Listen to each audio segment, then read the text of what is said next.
Today, I'm speaking with Christian Coleman. From starting as a veterinary assistant with no experience to becoming director of operations at Hound and helping launch Home Love, Christian Coleman proves there's no ceiling for technicians in veterinary medicine. His journey is about taking leaps of faith, finding mentors, leading with curiosity, and giving yourself grace along the way. If you've ever wondered what's possible for your career beyond the floor, Christian's story will inspire you to see opportunities ahead and dive in. Join us for this inspiring conversation that shows just how far leadership and determination can take you. I'm Dr. Brianna Armstrong, and this is Choose People, Love Pets. Christian, so many of our listeners will relate to where you started, on the floor as a veterinary technician, doing the hands-on work with patients and clients. But what makes your path stand out is how you turned that starting point into a springboard for growth, stepping into leadership roles and eventually guiding entire markets and national operations. So Christian, who are you? Who are you working for? And what exactly is Director of Operations? So I'm a dog dad. I've got a black lab named Ghost. I'm also a plant dad of about 250. That sounds excessive. 250 plants? Yep. Wow. I mean, I've got like 10 of them in the office, and I've gotten a thumbs up from my bosses to bring more plants. So it's great. You know, I'm in Denver, Colorado, so being outdoors is part of the lifestyle here. So really love hiking, photography, snowboarding. Those are kind of things I do on the side. But currently my role is the Director of Operations at Home Love. I started in vet med about 6 to 7 years ago as a vet assistant. I wasn't sure what I wanted to do right after college and had worked at a pet store and then kind of taken this new role to be a VA. Then I started growing more internally as like a internal growth, and then became a practice manager for a membership-based practice at Small Veterinary in New York. And then I joined the vets up to mobile veterinary practice as a city manager, which then I grew into the role of regional operations manager. Most recently, I joined Hound, which is the parent company of Home Love. So Hound itself is focused on retention and recruitment. And they've always had the vision of launching Home Love, which is an at-home vet tech service. And the cool thing is that we partner with veterinary practices to do at-home visits, things like blood work, blood pressure, nail trims, ear cleanings, analog expressions. Those are things that we do in that service. And we always have like technicians that go out, and we do share revenue with the veterinary practices. So that's another way for us, another way that we focus on that partnership and really ensuring that the practice grows. And Home Love launched this year, right? Yep. So Home Love has been up for about 6 months. We started in April in Austin, Texas with just 4 practices and have grown since then. So it's super exciting to be able to offer these services to a lot more of our patients and clients in that area. Yeah, totally. It's crazy to think that only 6 to 7 years ago, you were a vet tech assistant, and now our director of operations for Hound's a major company, and then Home Love, a smaller startup within their company. You said before you got into the management roles, you did some personal growth. What do you mean by that? And what exactly did that look like? Starting as a VA in a hospital where I had no knowledge about cats or dogs in vet med was very daunting. So I really pushed myself to learn as much as I could. I feel like I proclaim myself as self-taught in a sense that everything or on the job training is probably a better description. So I did my best to talk to a lot of the technicians on techniques with, for example, like blood work, or doctors like, hey, like, why do we do this specific blood work for this patient? I think that kind of set forth the motion of my love to learn more, even though, you know, I think for the most part, we've started maybe going to school or having some knowledge of the companion animals, that it was almost kind of the opposite of what most people are probably doing. I kind of just jumped in the role and then learned more as I went. How long were you in vet med before you hit a leadership role? I want to say 2 to 3 years, I think is probably, I want to say 3 years. Yeah. What were you doing leading up to that? Were there any outside things that you were doing to prep yourself for a leadership role? So I don't think I ever had the idea that I wanted to be in a leadership role. So I think it's also ironic that I currently am in one now. You know, what really stands out to me are the managers I had when I was in those roles, like as an assistant, as a tech, and then even when I was a practice manager, like I always saw my manager as a, you know, really like a mentor or somebody I looked up to, and that kind of helped shape how I am as a manager, if that makes sense. Mm-hmm. Were you choosing those managers carefully? How did that go for you? I don't think we've ever been able to really choose our managers, but I think I lucked out in a lot of those situations. What I really appreciate about those managers that I've had were really offering me a chance. As I mentioned, sometimes I've moved on to another role where I don't think I had the qualifications at that specific moment in time to check off every single list, every single thing on that job description. Mhm. But I think the way I described my experiences and how I showed up helped with kind of bringing confidence to those managers that hired me, that okay, like we can work with that and kind of grow from there. Christian, I love hearing about all the little things that you were kind of doing that were giving you these little steps towards moving to leadership and kind of preparing for you. If you were coaching a vet tech today who wants to move up, what's one thing that they should start doing tomorrow? I think it's actually something you should have started doing yesterday, is writing down your accomplishments and the little things you're doing. Too many times we get to, the end goal of, oh, I'm about to look for a new job. Let me think back what I did. And one thing I did when I started in a lot of these roles was writing down the little wins that I had so I could reflect on that, say it's an interview or connections.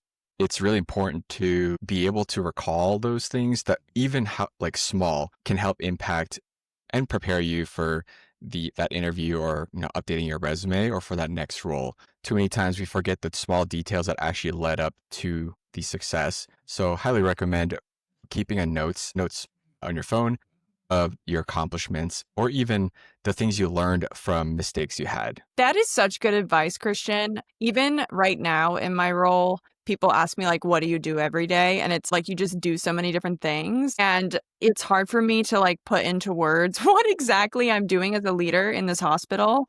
And there's so many little things. And I think I use LinkedIn as a way to kind of document my big successes. But what about those small things on the day to day that make a huge impact and little wins? Honestly, I feel like kind of like a gratitude journal. What a great way to reflect and like have gratitude for how far you've come as well. And then things that you can pull from if you're trying to ask for a raise or are interviewing for another job. That's so good.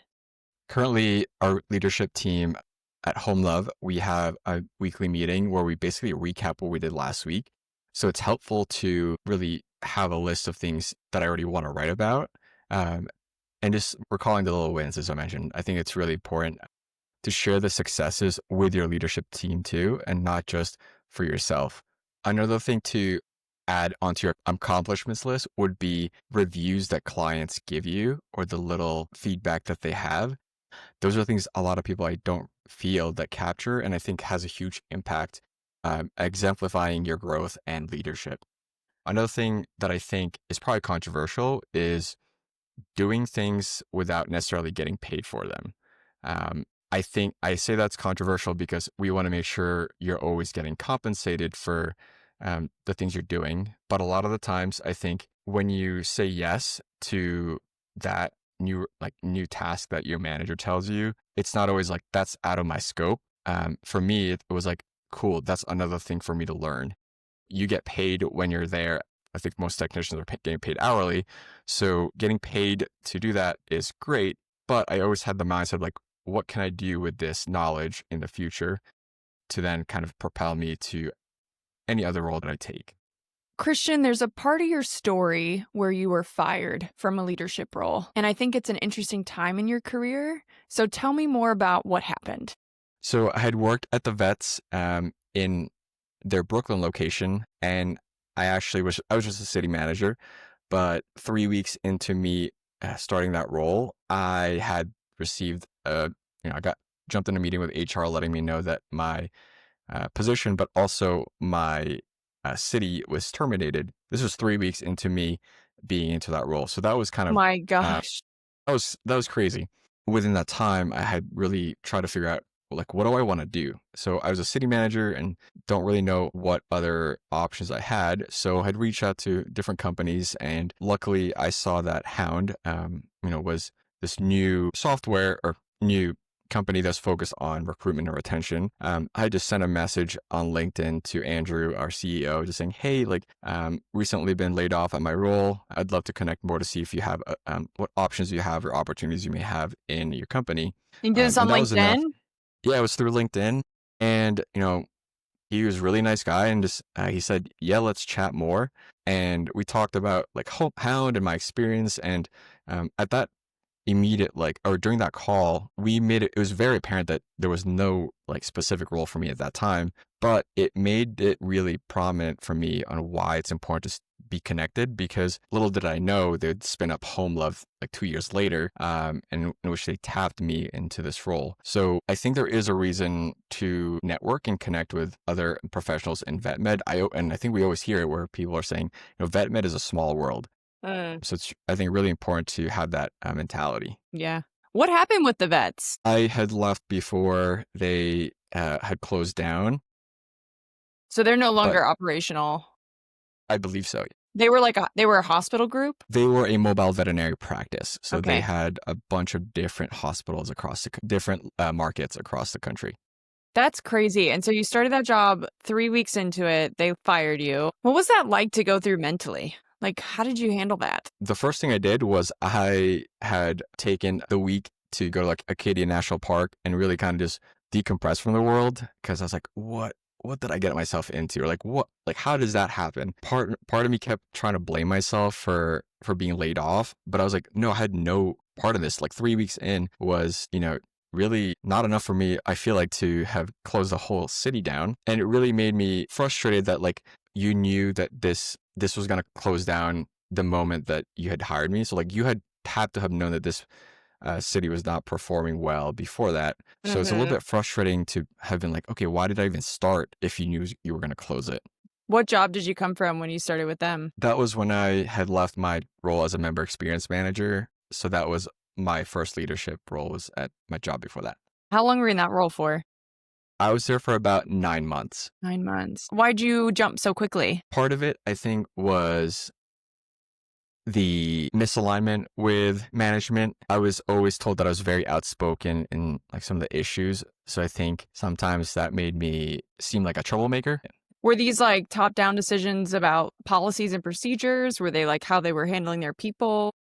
Yeah, I want to say it was kind of more the operational like workflows and how we can always improve things, but seemed that I think different initiatives just kind of get swept under the rug. What do you mean by that? As managers, sometimes we have really good ideas, I think, or I feel like a really good idea when it comes to improvements we can make. And it just feels like they get ignored because it's not a current priority for the leadership team. So that's always a kind of a tough feeling to have. And it's happened before in a couple other roles I had where, it's just not the right time is what they say, or maybe we'll revisit in the future. I think for me, I want to work at a place where I feel like I'm contributing.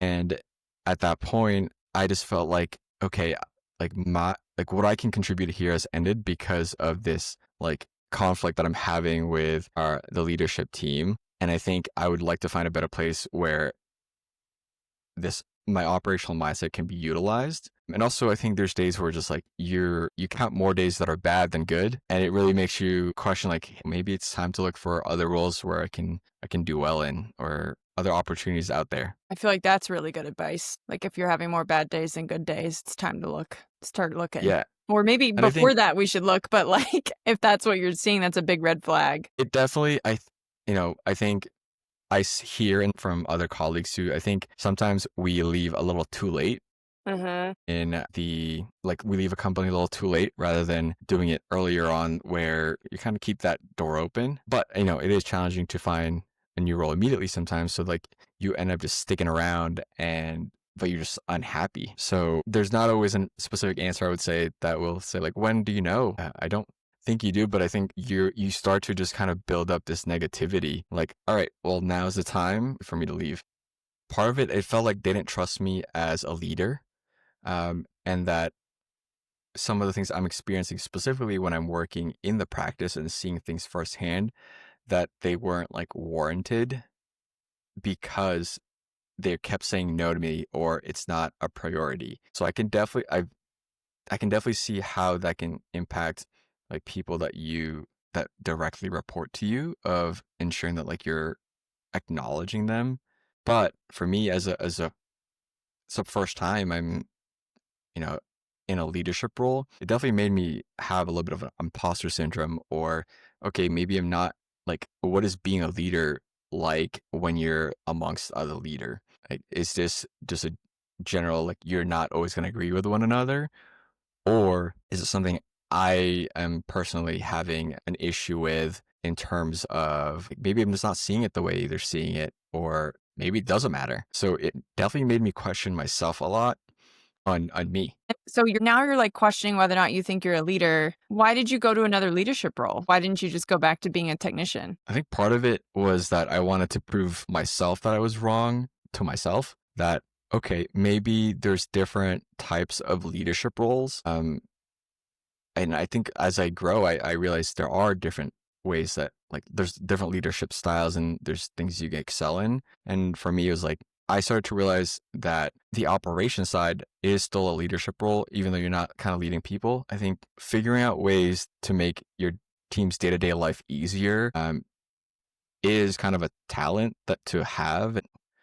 I'll just say, I think part of what attracted me to that next role was the focus on operations. And I didn't see the operations like you're trying to find the best like area in New York to service. It was really like, what am I doing every day as a leader to make this job or this role easier for my team so that they can focus on their job and thus help clients and patients with providing that care. I think during that time when I got laid off, it really made me question like my confidence in myself. Really also felt like it was like an imposter syndrome of sorts of like, okay, like, so maybe I'm not good enough for them to keep me in this role. And this was happening before I had talked to like got that offer to relocate. I was like, okay, maybe vet med's not for me. It seems to happen a lot with companies closing. You It thought really about made me, leaving the industry altogether? yeah. I mean, when you get laid off, you just spiral into all the possibilities and also, some of the things that I think the other options that you may have. So part of me is like, maybe vet med isn't for me. And really, it took a really long time for me to feel safe in my role. My manager at that time that had joined Denver, she knew that kind of what happened to me, but also we always kind of joked about like being sent on vacation is what we called it. Essentially, because that's what happened. Like I was gone for about a month and then started again. So whenever I talk about it, I feel this like stress about losing my job at any point. And that took probably a year to remove it from my system. Till now, I still think that like when I'm not doing something to improve or to check off a task, that I'm going to get fired. And it can be very, very destructive and demeaning for my like self-confidence when I have that mentality. So I'm working through what it's like to be vulnerable in this leadership role and kind of show some grace to myself whenever I don't get to check off that task, or, maybe somebody communicates things to you that I'm like, oh man, like I'm going to get fired. That's just like that message just sounds bad. How are you giving your grace to yourself? I think pausing a lot is and really reflecting like, okay, maybe this message was not meant to be taken like for me to perceive it in a negative way. Maybe that person is dealing with something at home that is, making their words feel a little bit sharper. And I don't know if there's an actual like resolution, because I think I'll always have that doubt in my head, like, okay, I'm not doing something right. But it really can impact your day to day when you're constantly thinking like that. I still do it. I think we're in veterinary medicine in general, we're kind of overachievers and want to do everything. We want our patients to be so healthy and we want to like fix everything and make clients happy. And when we mess up, it's heartbreaking. And I think you're right. Like, it's just something we're always going to struggle with. I literally had a conversation with a team member the other day, and I came home and was like talking to my husband about it. And he was like, I think you're beating yourself up. Like, it doesn't sound that bad. It sounds like you did great. And I think she's probably not even thinking about it like that. So I think it's something that we all struggle with. And to hear that, like, even now, in the role that you're currently in, it's something that you're still struggling with is like, you are good enough. You're doing a good job as long as you're putting in effort and you're clearly communicating. So that's all that you can do. I think that's a really valuable lesson. And honestly, what probably makes it even worse is we've heard about like love languages. And for me, I don't actually,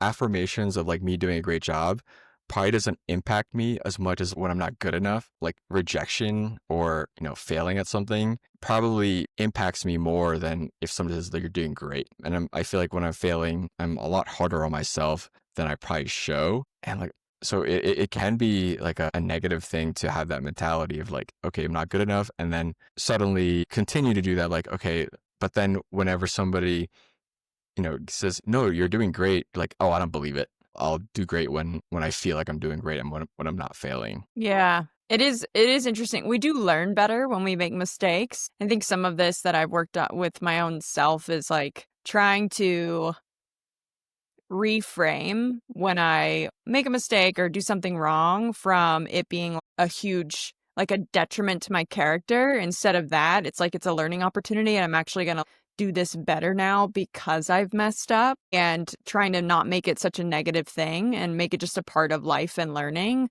so that I don't feel as I don't like not sleep at night anymore because it's something that I like, okay, I'm going to do that. Like things are going to happen. I'm going to mess up, and these are things that we're just going to learn from and move forward. But that's a hard shift. And I think part of me is like when I got into these leadership roles, I needed to emulate that for my team, to not beat myself up about mistakes and show them that it's okay to learn and let go so that we can move forward in a positive direction. And some of that was like a little bit of fake it till you make it, where I was like, okay, I need to make make it safe in the hospital for people to mess up. And in order for that to happen, I need to give grace to myself too and verbalize that to the team. And so a little bit of this like living it to lead by example has helped me, I think, overcome some of that, because it just has made it like I've been practicing it, even though I haven't quite at the time, like wasn't quite believing it all the way. So that's something that's worked for me. I think what you mentioned were like living that mistake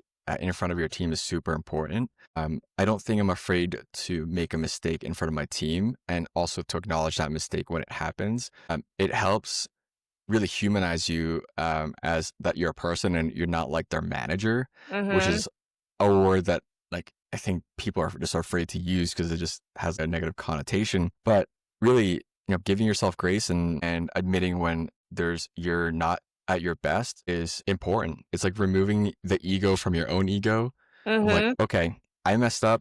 Sorry about that. Let me get back to you. Or like, hey, I don't know the answer. Can I get back to you tomorrow? Let me find out what I can. Or, hey, I gave you the wrong information. This is actually what it is, and I apologize. It really helps to just build the relationship between you and your direct reports, or even like other leaders, to be authentic and to have that humility. And I think that helps with them feeling that it's, I don't think mistakes are good, but it makes them feel like they're not beating themselves up when they make an error or when an issue happens. Definitely something that I, as a manager, want to ensure that I'm, advocating for, that, there's always a lot learning opportunity for one another. I love hearing that you went through this time of really doubting yourself and kind of pushing through and having to rediscover your confidence in your leadership. What would you say to the technician who feels like leadership isn't for them? Like they're doubting themselves and that they don't have the capability of being a leader. I want to say that leadership is not a job title,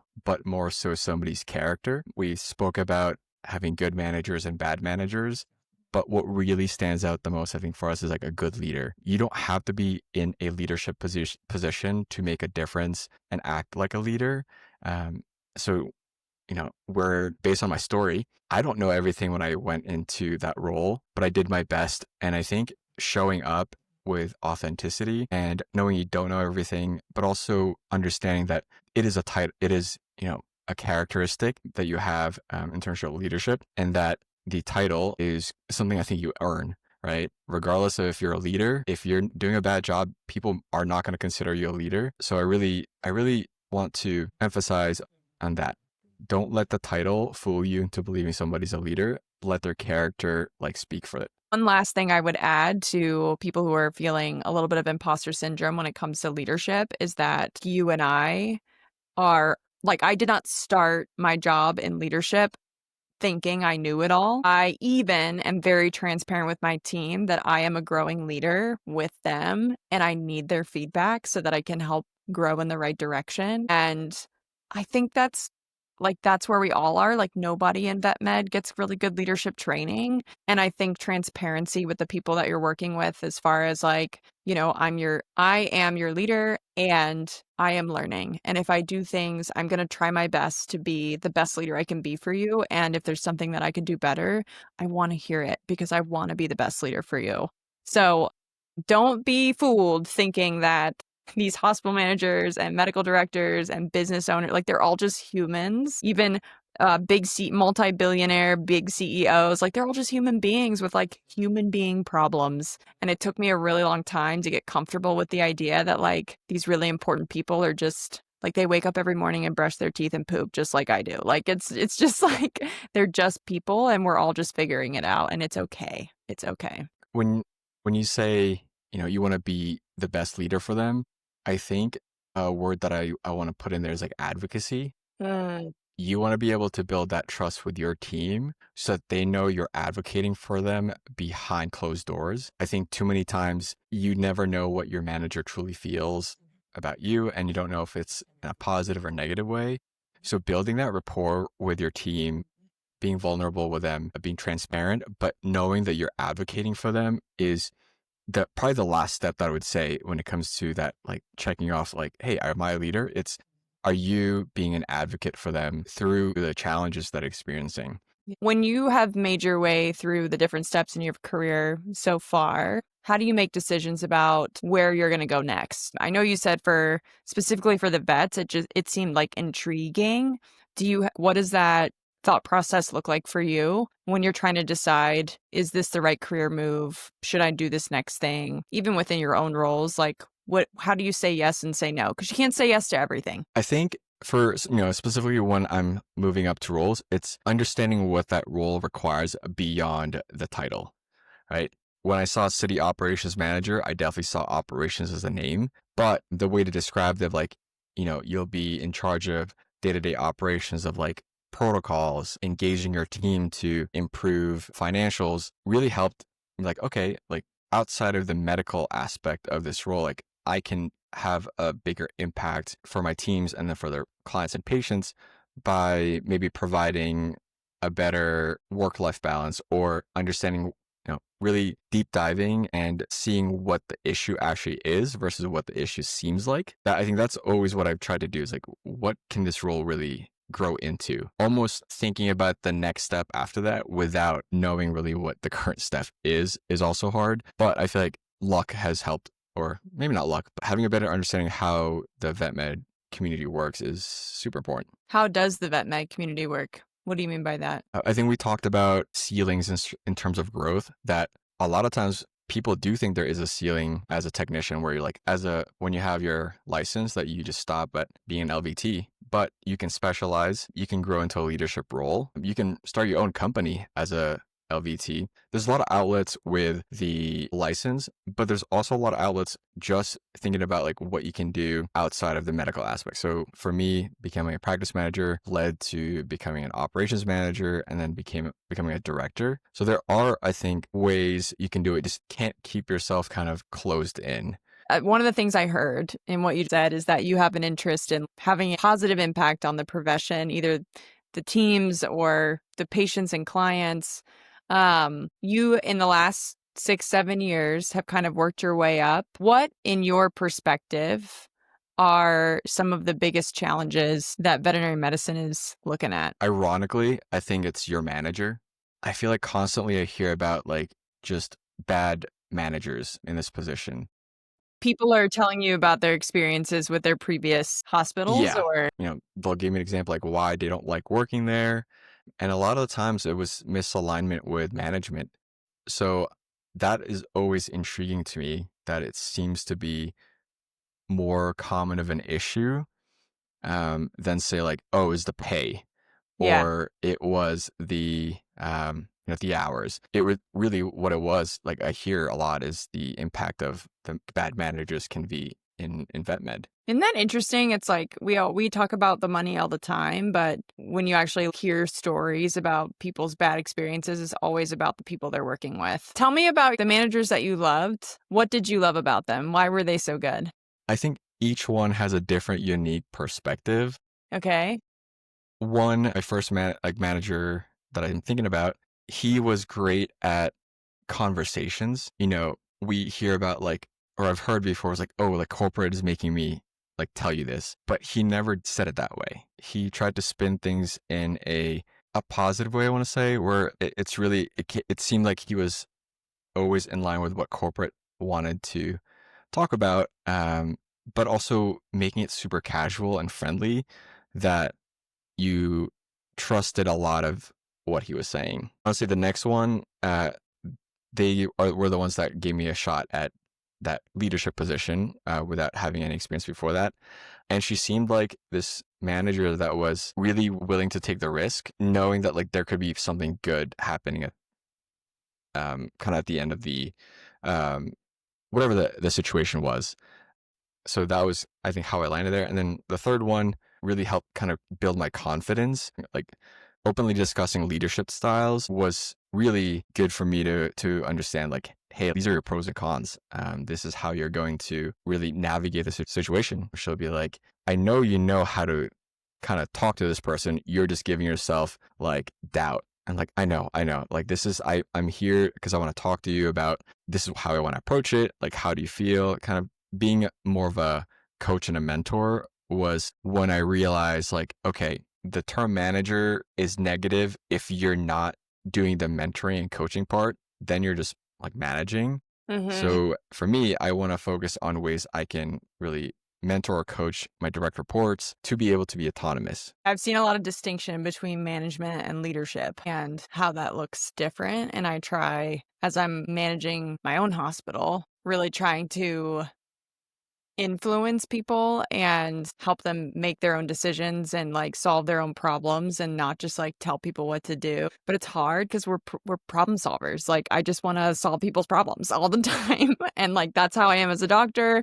That's how I was when it was a technician before I was a veterinarian. And so it's a when you're in a leadership role, it's like a hard habit to break where I just like want to jump to the answer, the solution for them all the time. I have to like pump the brakes and remind myself that I need to coach and like, let them get there on their own, or else I'll never be able to leave the hospital and have it function, right? I think part of leading a good team is teaching them how to be their own leaders. Are you doing that now? Like tell me what it looks like in what you're doing with Home Love as far as culture building and the people piece of it. So I'll jump to that, but you just reminded me of like, I think one of my most memorable part of being a quota manager Yeah. was I had I had a CSR that was always like coming in late, about 15 minutes late to the hospital. And, I was trying to figure out like, how do I navigate this? Like, I don't want to fire them.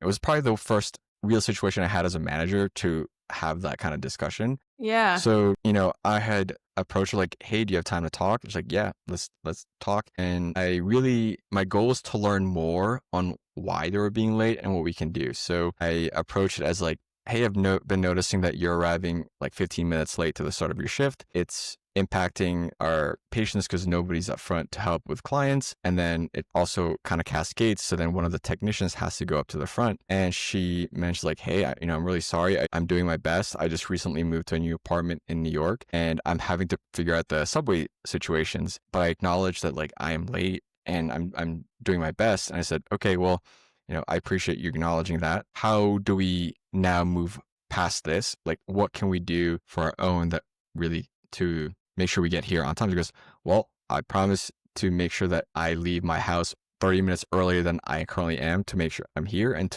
then to also message you when I'm running late so that somebody can be up front if I'm late and not leaving a client standing there. So, couple of weeks go by and she was never late. I think they were late where she was one time she was late, but it was because the subway actually was not working, so couldn't blame her for that one. Yeah. And I was happy to jump up front and sit there while she got there. But what really stood out to me was like that she actually went to fix the issue. It wasn't just like a false promise. And the cool thing is, I want to say like she became the practice manager of that location, like not immediately when I left, but she definitely grew into that role, which is really cool to see. I love that you came at it with curiosity too. I try to do the same thing where I'm like, okay, there's got to be a reason this is going on. And like, maybe we can unpack that first before I'm just like, I feel like we never get anywhere as leaders when we're like, stop doing that. and like that doesn't get any buy-in. We're not influencing anyone. Doesn't feel good. And so I try to always ask that what's going on question first, to just give them a chance to be heard. And I feel like it always goes monumentally better when I take that step. Yeah, I think a lot of people just kind of jump in a little too hot when they're having conversations with their direct reports, and it puts people in like a defensive mode. Yeah. But when you start it in a curious way, or maybe not even what the issue was immediately, it helps just keep people calmer. Sometimes I ask questions like, hey, I'm noticing this is happening. Like, where in the workflow do you think it's happening? Instead of like, hey, why are you doing this wrong? Mm-hmm.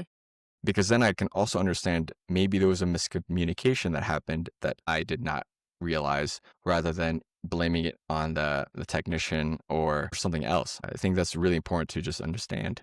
Where do you get your leadership information from? You sound like you have a lot of knowledge about how you approach conversations with team members. Where have you learned that from? I feel like it's bad saying I don't think I've taken any leadership like courses per Yeah, se. I think a lot of it is just learning from experience, or how I feel like if this was me, how would I want to be approached? I love that. Just Yeah. because I've had my fair share of talking to, and like, but being mindful of like maybe this person receives things differently is important. Mm-hmm. When I had taken over Denver at the vets, one of the first things I did was I sat down with every single team member and really tried to get to know them, understand like, how do you like to receive feedback? There's a technician who hates getting feedback in the middle of the day because it just makes her really upset the rest of the day. So I have to make sure that feedback is received like at the end of the day. And Mm-hmm. of course, like if something is wrong, like in the support, you got to tell them then. But understanding that like I want to make that a positive impact to the technician and not just like tell them they're wrong Yeah.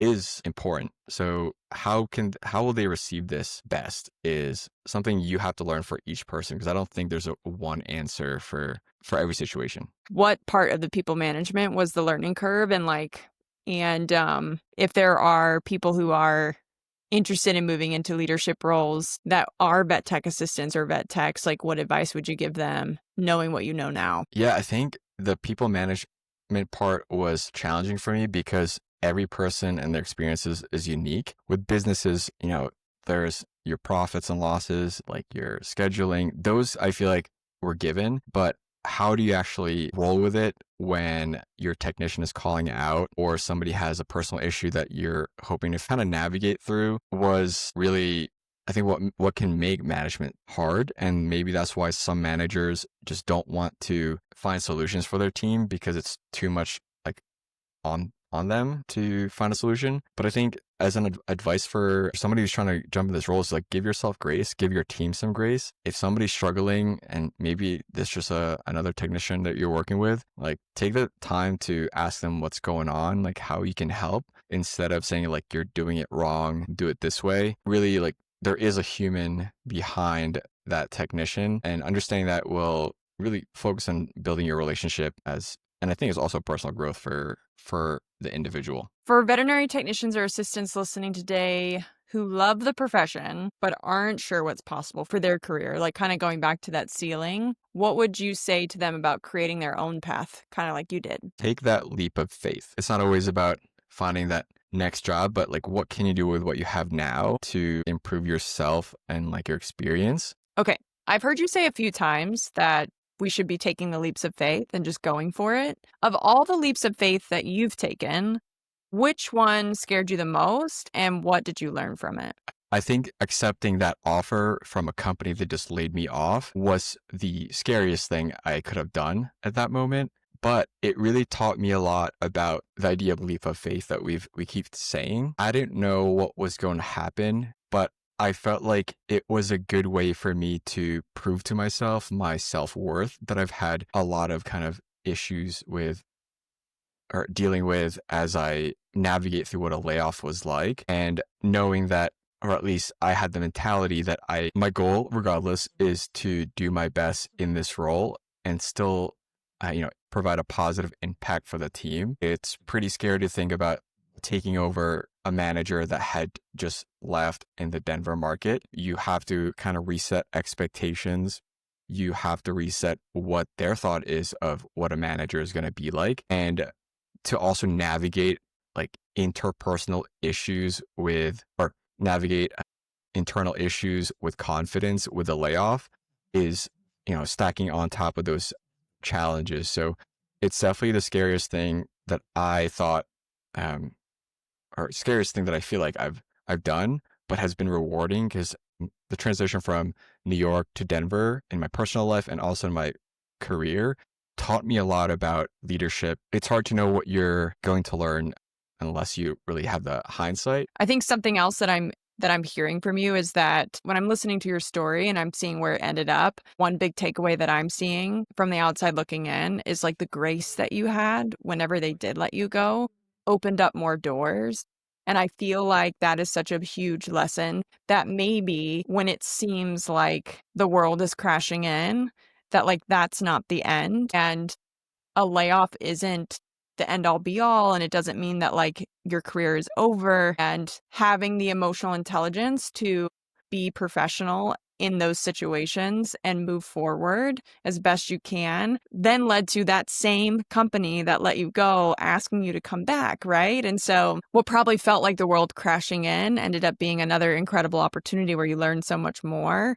And I feel like that is probably the best outcome when it comes to a leap of faith. Yeah, absolutely. I think what's hard to answer is like, I don't know if I knew what was on the other side, right? Like, I think in hindsight, I can paint a better picture. But when I'm taking that leap of faith, I'm like, maybe it's just a change that is important for me. And that's why I did it, more than I would say, like, is I knew what was going to happen. I feel like so often we hear about people who just stay in the same situation because veterinary technicians and doctors who like don't leave their jobs because they're just like are comfortable even though it's miserable. I was literally having a conversation with a doctor the other day and he was like, oh yeah, when I was like applying for the job, everybody said it was amazing. And then now I'm here and it's awful and the manager sucks. And the only thing they talk about whenever the manager's not around is like how bad the manager is. And they didn't say any of that to me when I was applying for the job. And they won't leave either. Nobody is leaving. They're just staying and dealing with it. It relates to what you said, where you hear all this negativity in a practice. And I'm not saying the practice I've worked for had zero negativity. In fact, there's probably the same negativity we all experience. But I felt like for me, complaining was not a good answer to that. And leaving or finding a new role where I'd potentially be happier was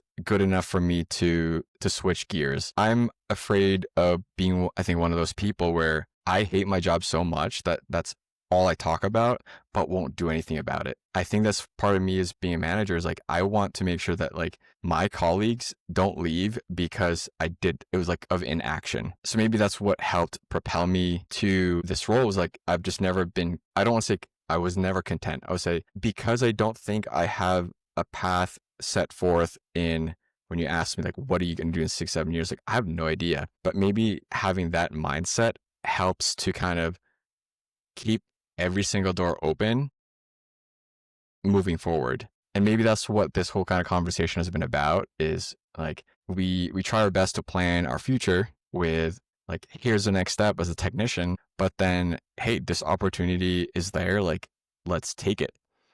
And maybe it's a path that like diverges from what your intention was, but maybe it's worth taking that. I didn't know I was going to be a director at some point. All I knew was like, let me help kind of make this feel a little bit better by working with this company that wants to do at-home visits. And it felt cool. So I wanted to be a part of it. I think when people are hearing you say that, they're probably thinking like, okay, but didn't you feel bad about leaving the company you were currently working with behind? Like, I think a lot of people struggle with this idea of if I leave, then I'm leaving these people down a person. How did you reconcile that? Yeah, I want to say like, I think leaving a company doesn't always mean you've closed that door. I think that's what we think about it. Like, just because you left means you burnt that bridge. Like, not really. I think a lot of companies understand why things happen, and leaving with grace is also important don't burn that bridge that you may hate a job, but don't burn that bridge. I definitely do feel bad when I'm leaving and then, the team that had worked with me is sad to leave, but they're usually really happy as well. And I think that a little bit of happiness helps to really solidify your decision that you're doing it for you and that you're kind of moving to a better path. But I can totally understand how, we never want to leave one another. But maybe that's what I felt was better for me at that time. Why are you saying don't burn that bridge? And like, how does that conversation actually look? Like, if I'm leaving this job, I'm quitting, and they've onboarded me and spent all this money on me, and like, I'm a part of this team, like, how do I even have that conversation so that I don't burn the bridge and I leave with like the reputation intact? So why is it important, and how do I do that? I think it's important not to burn the bridge because of our discussion of how small VetMed is. Yeah. I think leaving in a professional way, with, I always say thank you to the manager, and I always do like a phone call if I've left, knowing that I'm leaving because of really a new role for me more than because I hated a company is also a good kind of or mindset to have when you're having these, like, when you're putting in your notice. And also when you do give your notice, not saying like, I can't wait to leave this place. Like, screw you, like, good luck, guys. It also helps like paint a picture like, okay, this person is leaving, like they're doing something great and they're not kind of trying to tarnish the experience for those that have been left. When our listeners are thinking about how they're going to interview for these jobs that they think are exciting, that they're interested in, how do you stand out to a manager even when you aren't qualified? Because I think there were several jobs where you were like, this is interesting, but I haven't really led yet. Even your first leadership job, my first leadership job, like, technically we have no leadership experience. So how do you stand out and get managers to believe in you as a potential hire for that leadership slot? Examples, not just, show, don't tell. And that's going to go back to our initial conversation regarding writing down your accomplishments. I just thought of that too. Your Yeah. wins. It goes right back to Yeah. that.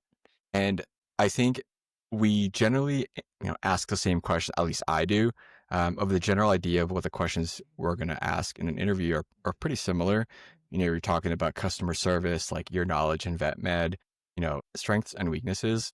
I would say like those are top ones that you should have an answer for, or at least an example. You may have to, have a few different examples within those subframe or sub questions that we can kind of tailor it to the role you're applying for.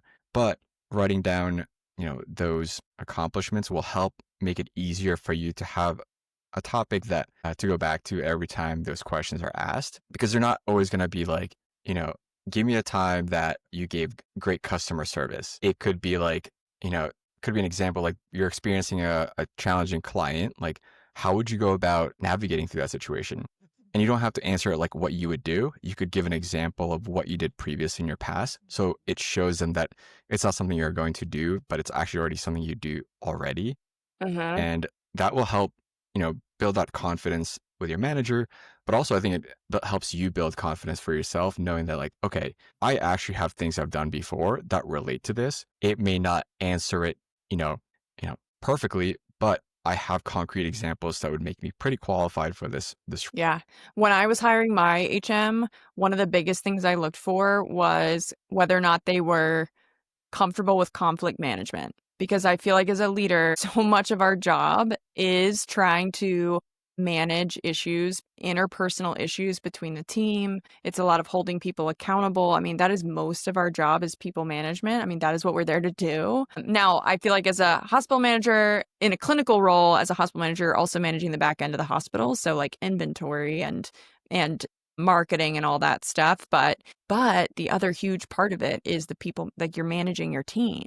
And so if someone answered like, how do you feel about conflict management, or tell me about a time when you had to manage a conflict, if they did not have an answer for that, or they told me like they don't like it very much, but they're happy to do it, not a good enough answer. Like, I need someone who's not afraid of it, accepts the challenge, and is willing to do it, because that is the majority of our job. So, and it's not just with the team, right? It's with clients too. So if like an angry client makes you not want to come to work that day, that I can't have my partner in crime running this hospital not want to deal with the things that like I need her here to deal with or him here to deal with. So I That's think so funny because yeah. I would say like 75% of my questions when I interview caregivers for home love actually have nothing to do with the medicine and more so like conflict management, customer service, uh, you know, like styles. And I never ask, are you a leader? It's like, show me a time that you displayed leadership characteristics. Like, have you ever mentored anybody? Mm, A question I like to ask, and I think kind of is, you see somebody, making a mistake. How do you approach that? And it helps you kind of understand, like, are they there to support their colleagues or are they there to just tell them they're wrong? And how do you even approach that? And I think a lot of times, as I mentioned before, is like they will tell me, I'll tell them this. Well, I think one of the coolest ones you've really appreciated answers, like I actually try to ask beforehand, like how do they like to learn? I think I mentioned that before. Is like learning how the person perceives feedback is mhm. really important. And it's one of the questions I like answering the most. And I think has a lot of different, not results per se, but like it can give you a better like painting of somebody's like experiences and how they like to deal with customers and colleagues alike. Yes. I bet you could use ChatGPT too. Like some people give their questions out ahead of time. And I bet you could say, like, here's a story I'm thinking about using to answer this question. Like, what would be the best way for me to word this? Or how do I show this leadership skill through this answer? I bet you could use ChatGPT to help you formulate some things to make it sound, or at least keep you on track with answering the question the way that's helpful for them to see that you're a good leadership potential. Maybe if we have, Christian, if you have questions that you feel like are important for people to know how to answer, we can drop them in the show notes. And that way there's like a reference for them. Yeah, I'd absolutely do that. I mean, I have generic set of notes. Like I have like a little list of questions that I have, and I have break it down based on like, medical knowledge, culture fit, customer service, leadership, mentorship. And I have a bunch of different questions that I have within those topics just so that I can kind of ask it based on how the conversation is going. So definitely can provide some of those, but hopefully it's not like a cheat sheet for if anybody interviews as a home caregiver. But I think it's a cool way to kind of really, I think it's helps filter out somebody who's really just wants to do the bare minimum versus like people who exemplifies leadership outside of the title. Yeah. We get Firehouse we give our questions to our interviewees ahead of time. Like we let them formulate answers. And honestly, like that's a huge red flag. If I give it to them ahead of time and they still don't have good answers, I'm like, okay, we're not hiring you, right? Like you had the opportunity to blow me away Yeah. and you didn't. So even if someone wants to apply and they have them ahead of time, I do feel like it's on them to come up with, answers that are authentic and persuasive. Where do you see yourself going? What is Christian's ultimate dream goal? Well, I think there's my dream job versus what the reality would be. Like I would Okay. one day want to open up like a plant store or uh, an animal sanctuary. Oh, wow. But I think for me, like my next phase is really continuing in this leadership role, maybe joining as a C-suite in the future, Uh-huh. of really how can I use my experiences to be able to impact more of the vet med community or animals in general. I Yeah. want to say like really asking me that is tough to picture what is the next step because I think I'm in this new role as a director. Like my goal is to launch like Home Love across the country and be able to then grow the company, have technicians that are regional operations managers in these markets. So like that's kind of my immediate vision of what I want to do. Uh-huh. Like I said, the past 6, 7 years this is not where I envisioned, so I don't know if I can envision the next 6 or 7. Christian, thank you so much for being here today. Your story provides so much knowledge about really that there's no ceiling for veterinary technicians. You went from vet tech assistant, now director of operations of Hound and Home Love. And you don't have to just stay put and be at that same level if you don't have to be. And that's really what your story shows. If you're ready to grow in your career, based on our conversation, there are really 5 big steps that you could take now or in the near future if you want to grow your career and move forward. Some big takeaways from our conversation today: say yes to learning, find good mentors, take leaps of faith, lead with curiosity and grace, and never burn bridges. Whether your goal is leadership, operations, or even owning a business, if you can keep your mind open and be willing to say yes, then the possibilities are wide open, and you've really shown us that today. I so appreciate your time, and I can't wait for the listeners to hear your conversation. Thank you so much for having me. If people want to reach out to you about questions and discussions around like how they can move up in their jobs, like where can people find you? You can find me on LinkedIn. I think that's where I'd probably more active in terms of like professional growth. I'm always happy to chat with people and see how I, figure out ways we can help. You don't have to work for my team for me to help you, or find it like kind of give advice on how to navigate through some of the challenges of personal development or growth in vet med, but maybe help. I can also learn from you. Thank you so much for your time today, and I'll link your info in the show notes. Thanks for joining us on Choose People Love Pets. To support, please subscribe, like, and share our podcast. The Off Script series is all about spotlighting what's possible in our profession. New episodes drop every other week right here on Choose People Love Pets.